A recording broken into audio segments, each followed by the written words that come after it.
wholeness and perfection. The whole cosmos is complete, whole, and it is perfect.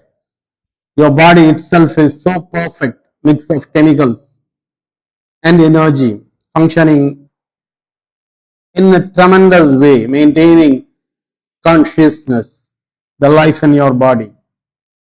And same way the cosmos is so huge and everything goes on functioning in a perfect way.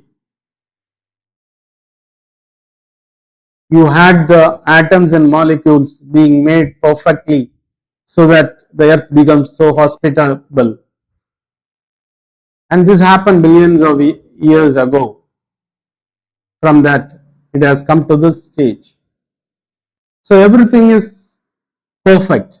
Only the mind makes it chaotic, incomplete when it becomes the individuality. Otherwise, you are whole and complete, the universal consciousness.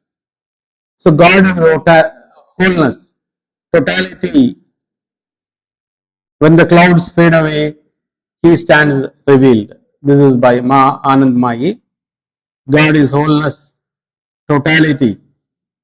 When the clouds fade away, He stands revealed. So thank you.